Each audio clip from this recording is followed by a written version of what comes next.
March. Okay. Lagay muna natin. Ngayon, yung ruling ng 12 months, ang January ay kinikilalang first month of the year. So, pag binilang mo ang bilang from January, February, March, April, May, June, July, August, September. Ang 9 months sa Gregorian calendar, September ang 9 months.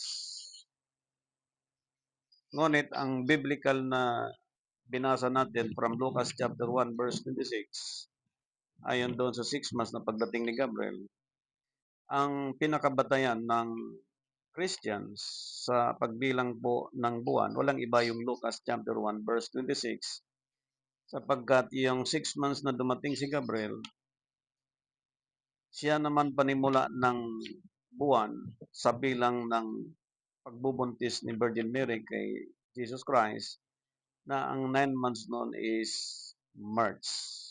Yan. Ngayon, after nung pinanganak si Jesus ni Mary, sa loob ng 9 na buwan,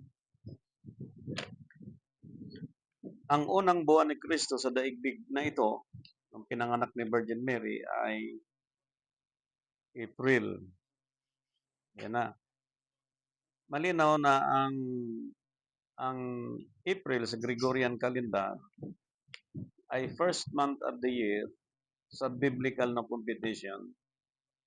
At doon natin nakita na ibinigay ng Diyos ang mechanism sa pagbilang ng first month of the year sa pamamagitan ng pagdating ni Anghel Gabriel na inutosan ng Diyos upang dalhin kay Mary ang mensahe na siya ay maglihi ng tagapagligtas. Yan. So, ibig sabihin, ang first month of the year na binasa kayo na sa Hebrew ay Exodus chapter 13 verse 4, which is Abib or Nisan sa Hebrew. Sa Gregorian calendar, ang first month of the year ay April. Sinong nagbigay? Ang Diyos. At nahayag ang Diyos sa pamagitan ng kanyang larawan, which is our Lord Jesus Christ. Hindi lang sa physical na hayag, kundi pati sa mga buwan at pitsan ng buwan. So, sa makatuwid, ang April ngayon ay panimula ng panibagong taon as a Christian being, para po magsimula ang mga Christian sa panibagong taon, sa panibagong buhay, na habang siyang nabubuhay sa daigdig na ito, harapin niya ang panibagong taon, taglay niya ang tamang pagsunod sa Diyos. Yan. Ngayon, kasunod na malaman din natin ng Christians, itong namatay at muling nabuhay.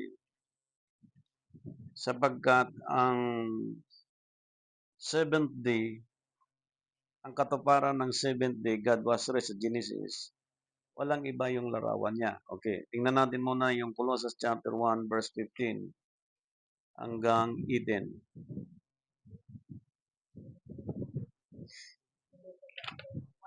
1, chapter 15, chapter 1, verse 15 hanggang 18. Na siya ang larawan ng Diyos na pinakikita. Panganay ng lahat ng mga nilalang. Sapagkat sa kanya nilalang ang lahat ng mga bagay sa kalangitan at sa kalupaan. Bago magpatuloy. Bago magpatuloy yan, yung scripture na yan, malinaw na ang lahat ng bagay sa sangkalangitan, maging sa lupa, maging nakikita at hindi nakikita, sa kanya nahayag lahat yon. Celebration ng buwan, celebration paggamit ng pizza, celebration ng unleavened bread, Pentecost, Feast of Tabernacle, lahat ng celebration na pinag-uusapan as a Christian, sa kanya po at siya ang nagpakita upang ihayag ang lahat ng bagay, maging sa langit, maging sa lupa. Yan na, walang pikian yon. Kasi scripture yun eh. So paano ngayon yan mahayag yung sangkalangitan at sangkalupaan? Ayan na. At binanggit na nga natin yung mga bilang ng buwan kung paano. Okay. Tuloy mo na, last verse. Pagsakop sa mga pamanuan at mga kapangyarihan, Hmm. lahat ng mga bagay ay dinalang sa pamamagitan niya at tungkol sa kanya. Magkakaroon lang ng pagsakop ng mga kapangyarihan at pamunuan at walang ibang naghayag kundi sa pamamagitan lang niya. Yan na. Sa pamamagitan lang niya na siya yung larawan ng Diyos. Yung larawan ng Diyos na ipinanganak ni Mary, na pinanganak ni Mary ng 9 months, na magmula sa 6 months sa Gregorian calendar, na ang 9 months noon is March, na ang first month ni Jesus Christ after nung pinanganak si ni Virgin Mary ay April, which is this month. Ngayon, lahat ng kapangyarihan at pamunuan magkapasakop sa Kanya sapagkat siya lang ang nagbigay ng kapahayagan sa lahat ng bagay, maging sa langit, maging sa lupa, kung paano paglingkuran ng Diyos ng tama. So, lahat ng mga pilosopo, lahat ng mga ugaling hintel, lahat ng mga scribes, mayayabang, hindi uobra tayo. Dahil yung larawan ng Diyos, siyang nagbigay ng tamang direksyon sa tamang paglilingkod, sa tamang pamumuhay ng tao sa ibabaw ng daigdig na ito. Okay? So, tuloy mo hanggang 18, sister. At siya yung nasa lahat ng mga bagay at ang lahat ng mga bagay sa kalagitan at sa kalupaan at 17. 17. At siya yung nasa lahat ng mga bagay at ang lahat ng mga bagay ay mga bubuhay dahil sa kanya. 18. At siya ang ulo ng katawan sa pagkatuwid bagay ng iglesia, na siya ang pasimula ng panganay sa mga patay. Upang sa lahat ng mga bagay ay magkaroon siya ng kadakilaan. Yun. Kapag nagampanan ng tao ang tamang pagsunod sa paglilingkod sa Diyos, magkakaroon lang ng kadakilaan at kaluwalhatian ang Diyos kapag nagampanan ng tao ang tamang paglilingkod sa Diyos. Tingnan niya, sa 17, bago ka doon sa dulo ng verse na yun, at verse 17. At siya, una sa lahat ng mga bagay at ang lahat ng mga bagay ay nangabubuhay dahil sa kanya. Pag sinabing una siya sa lahat ng mga bagay, pagka pinag-uusapan po ang kalendaryo sa paglilingkod sa Diyos, una sa lahat ng bagay, siya lang ang pwedeng magbigay ng buwan para po sa tamang pagsunod sa Diyos. Ang tanong, paano itong Gregorian calendar? Bigay din ng Diyos para sa tao, para sa sanlibutan, para sa mga taong nabubuhay sa daigdig na ito. Pero, inarrange ng Diyos through Jesus Christ ang lahat ng bagay, maging ang mga buwan. Inarrange niya yon, hindi niya binago. Inarrange niya. Dahil sa madaling sabi, hindi magkakaroon tulad ng binasa kanina ng kaluwalhatian ng Diyos kung hindi magawa ng tao ang tamang pagkakilala sa tinakda ng Diyos, walang iba ang ating tagapagligtas. Okay, tuloy mo yung scripture, sister. Balikan mo lang. At siya ang ulo ng katawan sa mga tuwing bagay ng iglesia. At siya ang pasimula, ang panganay sa mga patay. Yun. Upang sa lahat ng mga bagay ay magkaroon siya ng kadakilaan. Yun. Yan. Siya ang maging panganay sa mga patay. Ngayon, merong tinutukoy ang Biblia tungkol sa mga patay at mga buhay. Sabi ng Biblia, ang Diyos ay hindi Diyos ng mga patay, kundi Diyos ng buhay. Ano? merong dalang bagay na ipinakita para po makita ng tao ang tungkol sa ibig mangyari ng Diyos sa panahon natin bilang mga mananampalataya sa Diyos magitan ni Jesus Christ. So, doon sa binanggit natin, yung namatay at muling nabuhay, ang kinagisnan natin, kinikilala na ang ating tagapagligtas ay namatay sa araw ng Biyernes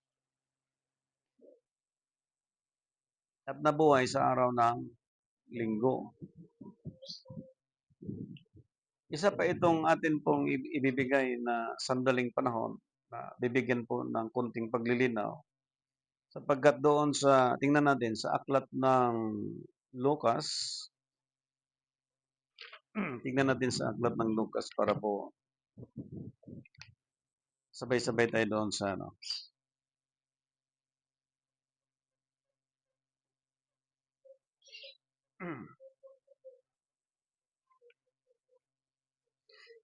Matthew chapter 12 verse 40.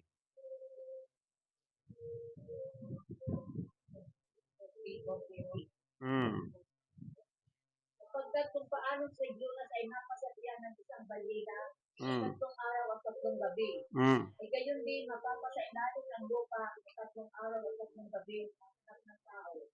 So alamin natin ngayon yan, yung tatlong araw at tatlong gabi, tulad na pinag-usapan natin kanina, nung dumating si Gabriel, walang sinabing oras kung kailan dumating si Gabriel kay Mary at nakipag-usap para dalhin yung mensahe. Ang binanggit po diyan, 6 months. Ibig sabihin, sa 6 months na yon, assuming the whole month, ang competition yan, from June, July, August, tuloy-tuloy po yan. Kabuuhan ng isang buwan. Alamin natin yung 3 days and 3 nights, kung may paliwanag ang Biblia tungkol po sa pagbilang, kung paano mag-start ang bilang sa panahon natin upang bilangin yung 3 days and 3 nights sa tamang pong bilang. Okay. Maaring sa New Testament po makikita natin to. Yan na. Lucas chapter 23 verse 44. Tingnan natin sa Lucas chapter 23 verse 44. Nang may oras na kaanin na, ay nagdilim sa ibabaw ng buong lupa hanggang sa oras na ikasyam. Yan. Yan naman. Sa crucifixion ni Christ, kapag pinag-uusapan po, base sa paggamit ng tamang oras, yung bilang from 6 a.m. ng umaga. Pagdating ng 9th hour, tinawag po siyang 3rd hour. Pagdating ng 12 o'clock, tinawag siyang 6th hour. Ngayon, ang starting ng kanya pong crucifixion from 9th hour. 9, 10, 9, 10, 11, 12. 12, 1, 2, 3. So, bilangin mo. 6 hours. Ibig sabihin, ang kanyang suffering magmula 7 o'clock. 7, 8, 9, 7, 8, 9, 10, 11, 12. 12, 1, 2, 3. 9th hour. So sa time natin ngayon, na nagpalit po ng 24 hours magmula sa 12 midnight, ang 3 p.m. po natin ngayong hapon. Tulad ngayon, mamaya mag-alas 3 na. Magmula 7 o'clock, ang suffering ni Lord hanggang sa siya po ay na-crucify hanggat nalagutan ng hininga, which is 9th hour based on the scripture. Malinaw. 9th hour. Ngayon, meron ng batayan ang mga Christians sa tamang pagbilang sa panimula ng bilang, paano ma-identify ang 3 days and 3 nights. Okay. Biyernes, namatay. Walang ibang magbibigay ng turo sa atin, sa lahat ng tao sa buong mundo, kundi ang gagamiting basihan, walang iba ang 9th hour, which is 3 p.m. Okay? Bilang tayo. Biyernes ng hapon alas 3 magmula. Pag kinabukasan ng Sabado ng alas 3 ay isang araw. Pag kinabukasan ng alas 3 ng hapon, pangalawang araw. Madaling araw, di umano, nabuhay na ang Panginoon. Doon pa lang, sa bilang na yon, hindi na siya tumama doon sa itinakda ng Biblia. Yung declaration na nabuhay siya ng linggo. Ngayon, merong isang pare, no, na malayang nagsalita na tama lang daw na Lunes nabuhay si Kristo dahil ang bilang ng Diyo sa oras nung hinuli ang Panginoon, isang araw na. Pagpasok ng 6:01 ng gabi, pangalawang araw na, Sabado. Nung natapos ang Sabado, pag kinabukasan, pangatlong araw na, Linggo. Tama naman kung hindi mo i-compute. Pero kung subukan mong mag-compute, halimbawa 1 plus 1 equals 2. Ang sagot mo ngayon equals 1. Walang teacher ng math na papayag na ang 1 plus 1 gagawin mong equals 1. Lahat ng mathematics teacher hindi papayag na ang 2 plus 1, ang sagot 3, gagawin mong 2. Magagalit lahat po ng teachers ng mathematics. So ngayon, karamihan sa mga scribe and Pharisee na nag-crucify kay Lord Jesus Christ, karamihan po, mga professional. Ibig sabihin, sa panahon po natin, kahit grade 2, okay, kaya nating i-compute yung computation na katulad ng mga minor lang pong computation tulad ng 1 plus 1, 2 plus 1, 2 plus 2, madali lang po siyang i-compute. Pero magtaka po tayo at malaki pong hamon sa lahat ng Christians na ang tunay na batayan para bilang pasimula sa bilang ng 3 days and 3 nights, walang iba yung binanggit ng Biblia, Lucas chapter 23 verse 44, on the 9th hour. Malinaw po yun. Okay? Sapagkat iyon ay biblical na binigay ng Diyos upang masundan lahat ng mananampalataya sa buong daigdig ang tamang paglilingkod sa Diyos. So yung Matthew chapter 12 verse 40, 3 days and 3 nights, ang anak ng tao sa ilalim ng lupa, 3 days and 3 nights, ang tinutukoy na 3 days and 3 nights upang ma-determine ang 3 days and 3 nights, walang iba kundi sundin yung oras na binigay ng Diyos para po magkaroon tayo ng panimula sa unang araw, pangalawang araw, at tatlong araw. Yan. So, malinaw po yan. No?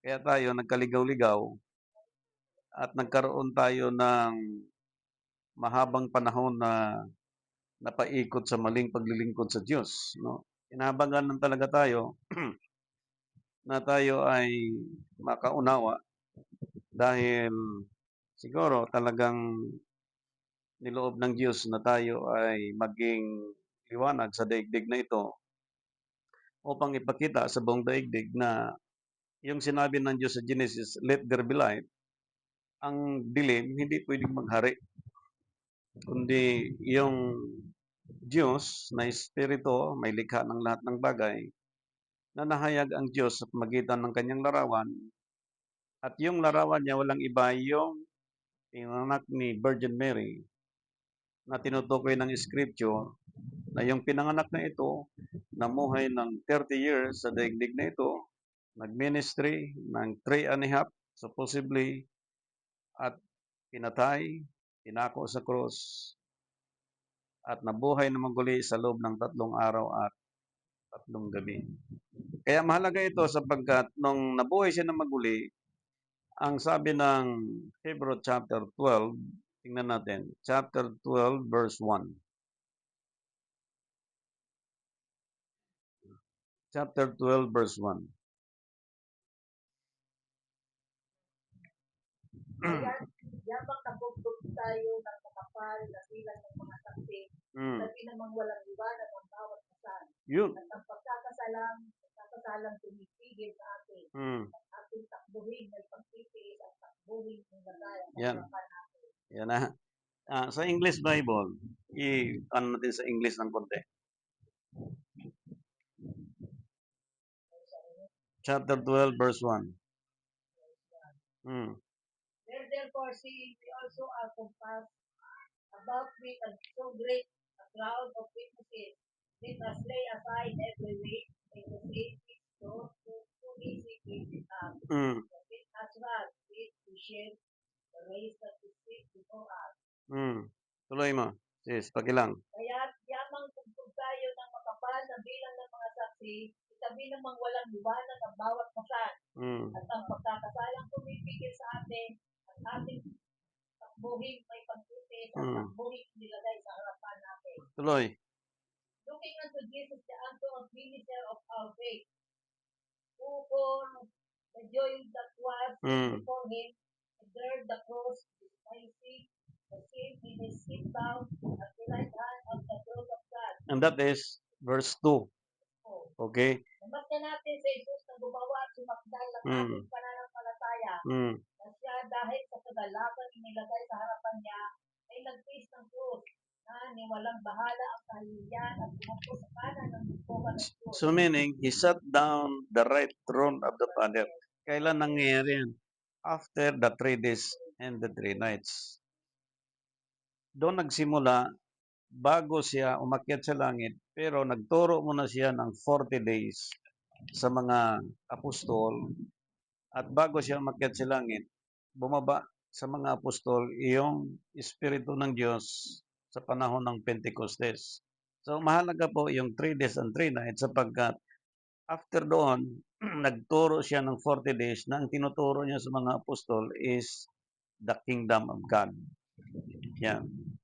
So, ibig sabihin from 3 days and 3 nights, ang declaration ng Scripture, he sat down the right throne of the Father. Umupo siya sa kanang ng Ama upang tawagin siya as a new name in the name of Jesus Christ, King of King and Lord of Lord. At doon magaganap yung propesya ng Isaiah chapter 9 verse 6 and 7 na ang panggobyerno ay iaatang sa kanyang balikan. Natawagin ang panggobyerno. Ang sabi ng Isaiah chapter 9 verse 6, kanino binigay? Chapter 9 verse 6 ng Isaiah. Kanino binigay yung Isaiah chapter 9 verse 6? Yung government. 9 verse 6. Sa atin ay pinanganak ang isang bata. Sa atin ay binigay ang isang anak na lalaki. Bago magpatuloy, sa atin ibinigay yung salitang ipinanganak ang isang bata. Sino ba yung pinag-uusapan na pinanganak ang isang bata? Iyon yung pinanganak ni Mary mula sa mensahe ng Diyos, dala ni Gabriel upang dalhin kay Mary at tinanggap ni Mary. Yun yung bata to set down the right throne of the Father sapagkat yung bata, larawan ng Diyos, yung bata binigyan ng pangalan ng Diyos. Okay. Nung binigay ang pangalan ng Diyos doon sa bata, ang pangalan yon tinawag siyang bagong pangalan sa Revelation chapter 2 verse 17. Ang sabi ng propesya bago si Mary nakausap si Gabriel, may propesya na yung bata na yon ipapanganak. Yan na. Okay, isimula mo. 6, verse 6, Tagalog. Chapter 9, verse 6. Pagkat sa atin ay ipinanganak isang bata, sa atin ay ibinigay ang isang anak na lalaki. Tanong, mamaya na, bago magpatuloy, ano man natin, i-post mo na. Ang church, kinakailangan may mensaheng darating katulad nung mensahe na dumating kay Virgin Mary. Si Virgin Mary nag-represent bilang church. Kailangan ang church, ang iglesia, merong ipapanganak. Sino yung na dapat ipanganak? Isang batang lalaki. Hindi babae. Isang batang lalaki. Sapagkat walang savior na babae, kundi lalaki. Okay? Dahil ang Diyos ay lalaki din. Okay? Oh. Ngayon, pagkatapos noon, tuloy. At ang pamamahala ay maaatang sa Yun kanyang na. salita. Mm. At ang kanyang pangalan ay tatawagin sa mata-mata. Mm. Sa kapayo, makapangyarihan Diyos, walang hanggang Ama, Pangulo ng kapayapaan.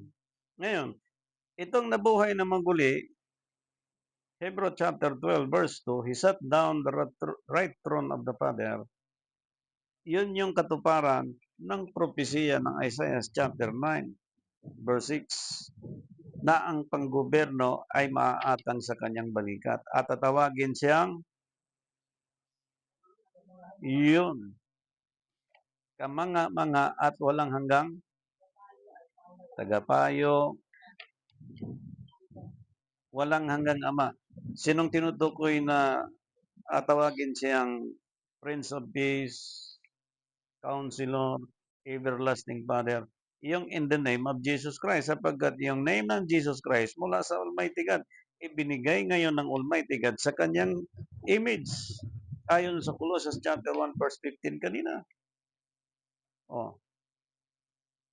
Ibig sabihin, ang panggoberno, which is Jesus Christ government, binigay sa kanya para ang kapayapaan mag-i-increase. Kaya, watch out lahat ng Christian sa buong daigdig. Itong gera at kaguluhan at kapahamakan na nangyari sa sino mang tao, ito po ay kakulangan sa mga tagapagturo. Hindi kasalanan ng tao o ng sino man since 1521 century kung bakit nakaganito ang ating bansa. Kundi kasalanan ng mga tagapagturo dahil hindi tinuro ito sa atin. Tingnan niyo po, yung mga crisis, yung mga corruption na nangyari sa ating bansa. Nasaan ang mga cardinal at saka mga saserdote, mga pari, para po ipaliwanag yan? Nagtago lahat. Sila talaga dapat sisihin ito eh. Hindi itong mga magnanakaw na napahamak, mga drug addict, mga criminal. Sila ang dapat sisihin sapagkat hindi tinuro nila ito sa atin. Niligaw nila pati oras, pati buwan. Naglilingkod di umano tayo sa Diyos pero mali pala. Simple lang intindihin. Kung birthday mo, June 5, gagawin mong June 1, hindi mo pwedeng pikiin ang birth certificate. Bakit? After Passover, unleavened bread, yung propesya, ipinakita na sa panahon pa ni Moises kung paano sila makalabas sa Egypt sapagkat sa Ehipto, based on the history, ang mga Hudyo, armadong mga tao, hindi ka pwedeng magtago. Bilang nila lahat ng tao, alam nila kung sino yung tumakas at nagtago. Dahil sa tamang celebration na ginawa ng Diyos through Moises, nakalabas ang mga Israelita. Ano ang nangyari? Yung dugo ng kordero, ipahid nyo sa mga hamba. Dahil sa gabing yun, darating yung salot. Bawat bahay na may pahid ng dugo, lalagpasan siya ng salot. Yung bahay ni Paraon, walang dugo. Sinalot ang kaharian. Ilang salot ang dumating sa kaharian? Hindi lang 3, hindi lang 4. Ngayon, perfectly nakalabas ang Israel sa Ehipto dahil tama ang pagsunod ni Moises sa utos ng Diyos. Tama ang buwan, tama ang pizza. Okay. Nandoon ang first month of the year. Paano napatunayan natin tamang pizza? Okay, balikan natin Exodus chapter 4, chapter 12, verse 4. Doon tayo sa tamang pizza. At ang Panginoon ay nagsalita kay Moises at kay Aaron nalupain ang Ehipto na sinasabi. Mm. Ang buwan ito ay magiging sa inyo sa simula ng mga buwan. Yun. Yang magiging unang buwan ng taon sa inyo. Mm. Number 3, salitain ninyo sa bukas sana ng Israel na inyong sabihin. Sa isampung araw ng buwang ito ay magsisipuan sila ng saga ng kanila bawat lalaki ng isang kordero ayon sa mga sambahayanan ng kanilang mga magulang. Sa first month of the year, pinakuha si Moises, anong pitsa? Sa ika-10. Sa 10 araw ng buwan. May mga pitsang sinundan si Moises ayon sa order ng Diyos. Sa ika-10 sa first month of the year. Sa Hebrew, Abib or Nisan. Sa Gregorian is April. Okay. Sapagkat yung April ay first month ni Jesus Christ after nung pinanganak ni Virgin Mary, after 9 months. 9 months which is March. Ang 10 months para sa first month of the year ni Jesus Christ sa daigdig na ito is April. Yan. Ngayon, yun yung kordero na papatayin nila ni Moises, ngunit pinakuha si Moises ng kordero nag-iisang taon ang gulang sa Pizza Gis. Dahil yung 10 Commandments sa kanya din mapunta. Siya din ang tutupad ng 10 Commandments na yon. Kaya pinakuha si Moises na ika-10 pizza sa buwang yon at alagaan ng tuloy. Ayon sa mga sambayanan ng kanilang mga magulang, ang kordero sa bawat sambayanan. At kung ang sambayanan ay napakakangki upang kumain ng isang kordero, ay siya nga at ang kanyang malapit na kapitbahay ay magsasalo-salo sa ayon sa bilang ng mga tao. Ayon sa bawat tao na kumain, gagawin ninyo ang pagbilang sa kordero. Right. Ang iyong kordero pipiliin ay yaong panakapitasan, isang lalaki na iisang taon, inyong kukunin sa mga tupa sa mga kambing. Yun. At inyong aalagaan hanggang sa ika-14 na araw ng buwang ito. At papatayin ang buong kapulungan na kapisanan ng mga Israel sa paglubog ng araw. Malinaw. Kinuha niya ang kordero sa ika-10, Pizza Gis, na ang edad ng kordero na kinuha niya ay 1 taon. Inalagaan nila ngayon yung kordero ng 4 na araw. At papatayin ang kordero sa paglubog ng araw. Yung simpleng competition katulad kanina, yung 3 days and 3 nights, 9th hour nag-start ang bilang para ma-recognize mo ang 24 hours. Ito din, ganun din. Kinuha sa ika-10, inagaan ng 4 na araw. Ano ba yun? Multiplication o additional? Di ang mangyari nun, 10 plus 4 equals 40. Ngayon, ang ating mga kapwa mananampalataya, paniwala na ang Biyernes ay kamatayan ni Kristo na unang araw, nabuhay ng linggo. Kahit hamunin mo lahat ng magagaling sa mathematics, sino bang magaling sa mathematics? Hindi mo kayang baliin yung sinabi ng scripture na 3 days and 3 nights at first month of the year. At ang pizza, kung kailan kinuha at pinatay ang kordero. Ngayon, ang Semana Santa, yung Holy Week, saan nagpuntang mga tao? Swimming, outing, inuman dito, inuman doon. Ngayon, pag nagka-problema ang bansa, reklamo sa presidente. Hindi presidenteng sisihin. Ang presidente yung maling pagtuturo sa atin na ito'y mula pa sa ating mga ninuno At ang katwiran pa natin ng tao, kung anong kinagisnan namin, siyang kinamatyan namin. Alamin natin ngayon kung saan nagmula yung pagkakamali na yan. Para po matigil yung dapat talagang makasunod sa kalooban ng Diyos. Malakias chapter 3, verse 7. Saan nagmula?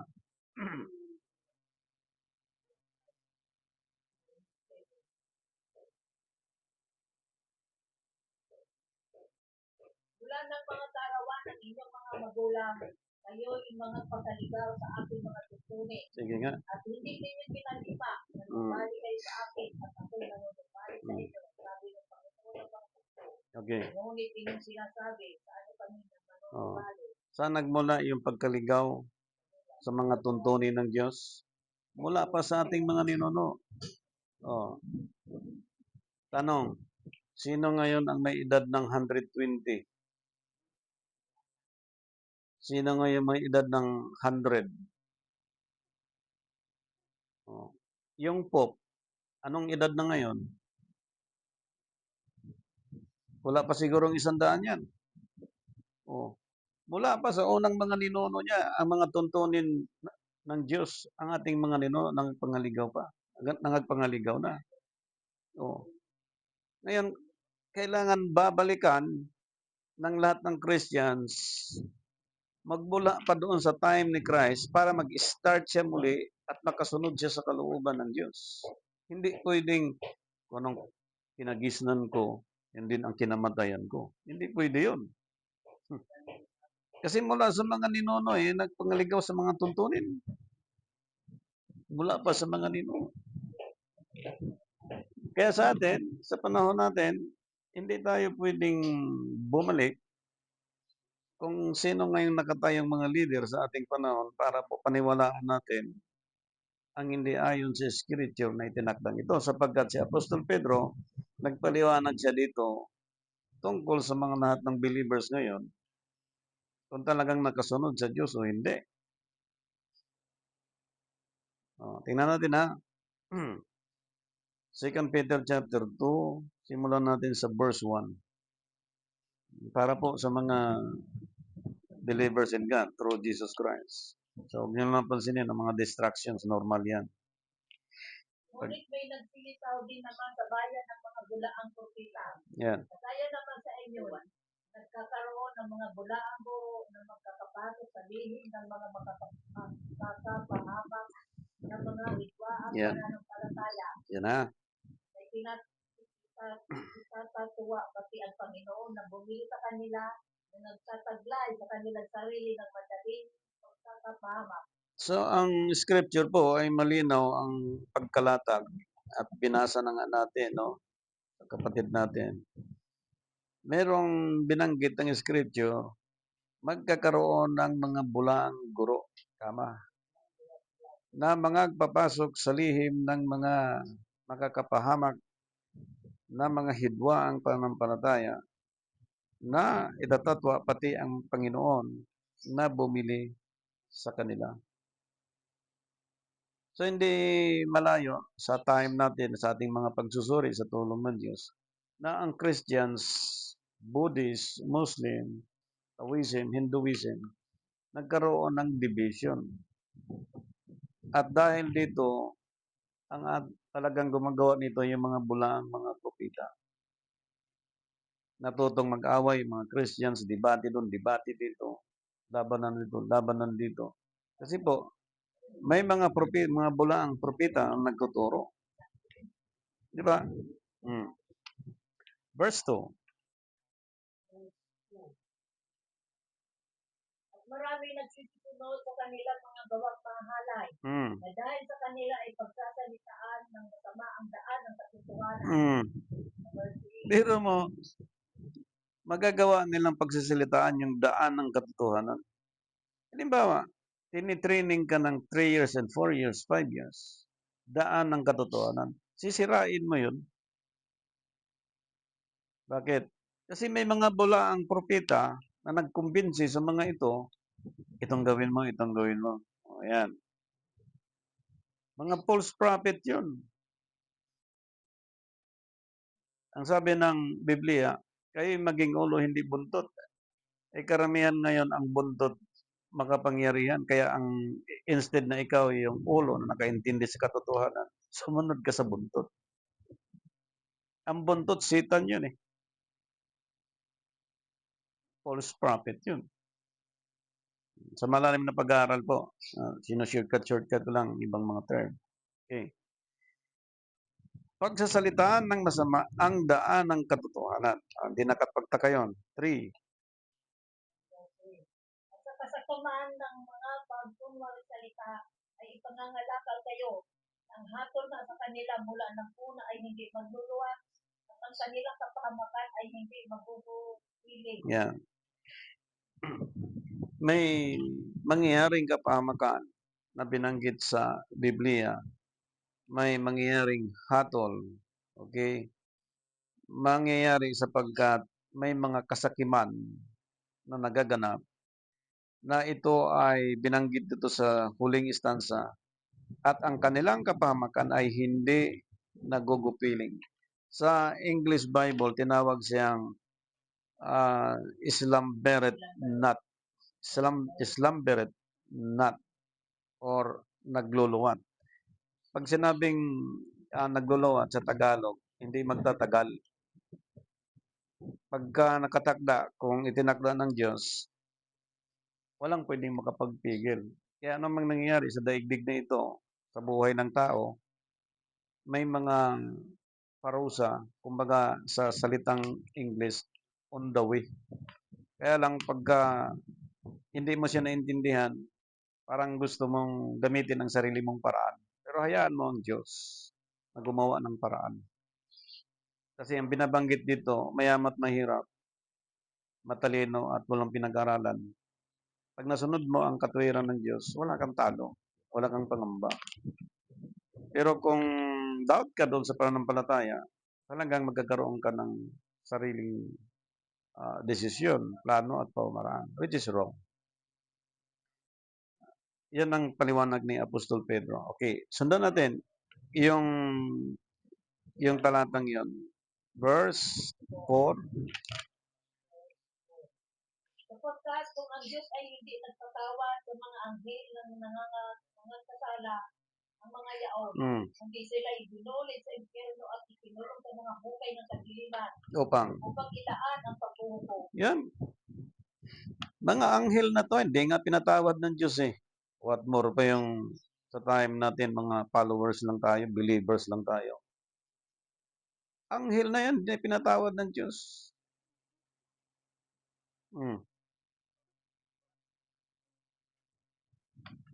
Anghel na yun, ha? Hindi pinatawad ng Diyos. Tayo pa sa panahon natin, kalimitan, walang alam karamihan mga taong Biblia. Kung may alam ka na rin, tagapagturo na, ang failure mula pa sa ating mga ninuno. Sino ngayon ang ating susundan? Anghel nga, nagkamali, hindi pinatawad ng Diyos. Yan sabihin mo pang saserdote ka, kardinal ka, presidente ka, bishop ka, hindi ka palampasin ng Diyos. Lahat ng tao. Kaya pinaiingatan ng Diyos at sa mga tagapagturo sa ating panahon na huwag tayong magkamali, especially sa mga celebrations at disiplina, buwan at pizza na itinakda ng Diyos. Sapagkat sa mga churches, may mga faith declaration and bylaws. Bakit may bylaws? Sapagkat ang bylaws ay nagpapakita po ng tamang discipleship para po ang grupo, ang samahan, ay susunod sa itinakda ng batas ng Diyos under Romans chapter 13 verse 1 na hindi sila lalabag doon at magiging ehemplo sila sa community at tagapagpairal sila bilang tinatawag sa English na law-abiding citizen. Okay.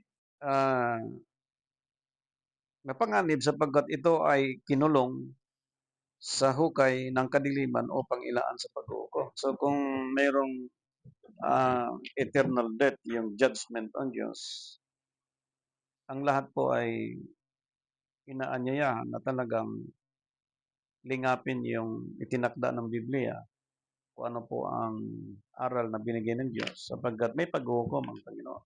Ang buhay natin hanggang binaabot ng 90, 80, 100, bibihira na po ang mga edad na gano'n. Samantala na habang nabubuhay tayo. Kung mayaman at maraming pera, enjoy mo na yung pera, hindi sa gawa ng kasakiman o sa karamutan. Kundi, sikapin mo na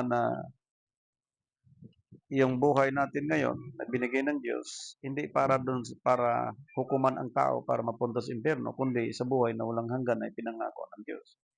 Kaya double time ang kailangan ng mga believers, lalo na sa mga naglilingkod sa Panginoon. Okay. Verse 5. At ang dati sa libutan ay hindi pinatawad dapat ibinatan ng Noah sa tagapagnaran ng kanila kasama ng ibang pa. Grabe. Nung dalhin ang pagkadunaw sa sanglibutan ng sa tapa. Ang dating sanlibutan ay hindi pinatatawad ng Diyos. Ang mga anghel nung nagkasala, hindi rin pinatawad ng Diyos. Sa time ni Noah, siya lang at kanyang family, yun ang nasave. Yung mga taong hindi naniwala sa lingkod ng Diyos, pinarusahan ng Diyos. Kaya mabigat po ang paglabag sa kalooban ng Diyos doon sa mga itinakda ng Diyos. Tulad ngayon, kung sino po ang makasunod sa aral ng Panginoon, kahit nasa ICU o sa critical na condition, pwede siyang bangunin at pagalingin ng Panginoon. Mangako lang siya, nasusunod siya doon sa naintindihan niyang aral mula sa Panginoon. Cancer man sakit niya, anuman ang critical condition ng taong ito, at narinig niya ang aral na ito at hiningi niya sa Diyos na maintindihan niya at ipamuhay niya ito at ipatutuo niya, walang imposible sa Panginoon, kaya siyang bangunin at buhayin mula sa patay na gawa. Yan. Tuloy doon sa sunod na verse. Verse 6. At pinarusahan niya ng pagdalipol ang mga bayan ng Sodoma at Gomora na pinamaging abo ng maging naging halimbawa sa mga nagsamuhay na masama. So, dalawang pinakita. Sa panahon ni Noah, sa panahon ni Lot, yung Sodoma at Gomora. Ngayon, yung case ng Sodoma at Gomora, sa case sa time natin, kasalukuyang nangyayari. At anumang mangyayari anytime sa judgment ng Panginoon, sa sulat ni Apostol Pedro, pinakita lang sa atin na as a Christian being, dinidiin niya ang salitang ito sa verse 13. Verse 13 tayo ng 2 Peter chapter 2.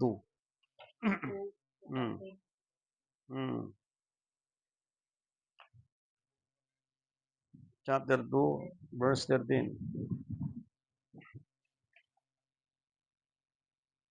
Nagbabata ng masama sa nakabayaran ng gawang masama.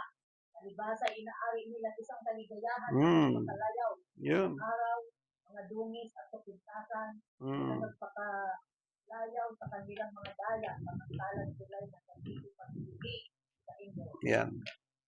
Ngayon, as a Christians, tayong yung mga nakaintindi, no, sa katuwiran, sa kabanalan, sa itinakda ng Diyos, appointed time.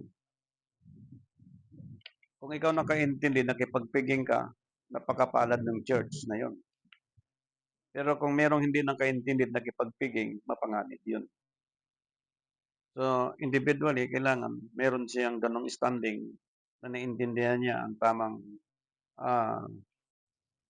pagkilala sa first month of the year, tulad ng pinag-uusapan natin, sapagkat yung church na yon may papanganak sa tamang kapanganakan at masundan nila yung mga itinakda ng Diyos kung ano ang first month of the year at anong mga pizza ang pag-celebrate ng Passover.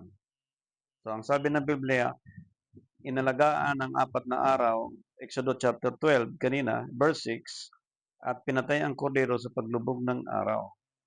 Bakit po? Sapagkat ang time ng Hebrew time, which is original time, paglubog ng araw, which is 6 p.m., pagdating ng 6:01, actually, dahil ang time noon, nagpalit ng 6 p.m. to 6 p.m. ang 24 hours. Ang time natin ngayon, iba na. 12 midnight ang pagpalit ng 24 hours. So, paglubog ng araw, 6 p.m., 6:01, magmula sa 14, 15 na yon. Yung 15, from 15 up to 21, which is 7 days, yung celebration ng Passover sa Old Testament. 7 days yun, hanggang 21. Eh, Gentile naman tayo, hindi naman tayo Hudyo, hindi naman tayo Israelita. Tayo na kay Kristo ngayon, 14, yung pagpatay sa kordero. Siya yung kordero na nag-alis sa ating mga kasalanan. Tingnan natin. John chapter 1, verse 29. Bilang pagtiyak doon sa korderong yun, kung sino yun at ano ang trabaho sa buhay natin. Ang kinabukasan ay nakita ni Juan sa Jesus na lumapit sa kanya. Sabi, narito ang kordero ng Diyos na nag-aalis ng kasalanan ng sanglibutan. Yun yung pinatay ni Moises para po makalabas sila sa Ehipto. Eksaktong buwan, eksaktong pitsa. Ito rin yung nagtubos sa ating mga kasalanan. Mag-celebrate tayo ng Passover, eksaktong buwan, eksaktong pitsa, sapagkat siya din yon ang nag-aalis ng ating mga kasalanan. Sabi ng Scripture, hindi bayaran ng kayamanan ng mundo ang kaligtasang binigay ng Diyos through Jesus Christ. Tapos mag-celebrate tayo ng mali? Hindi pwede.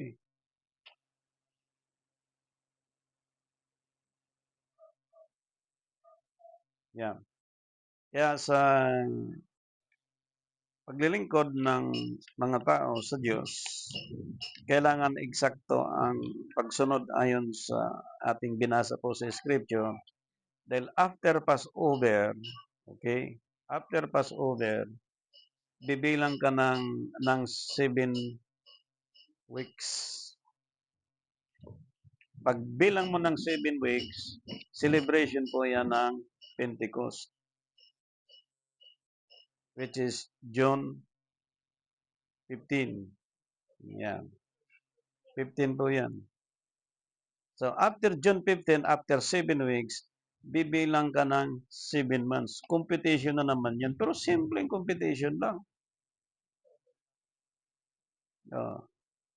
Ngayon, ang cycle niyan, sa loob ng isang taon, ayon sa Deuteronomy chapter 16, verse 16, 3 piyesta ang gaganapin ng bayan ng Diyos sa loob ng isang taon.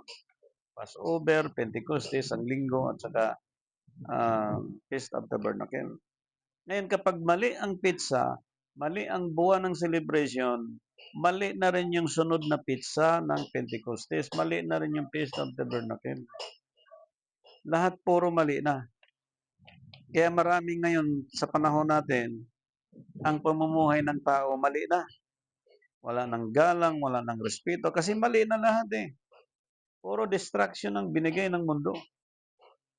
Ngayon, kung may inahin ang pananampalataya ng isang mananampalataya sa Diyos, madidistract ka.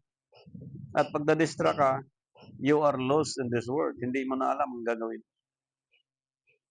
Kailangan hindi ka ma-distract.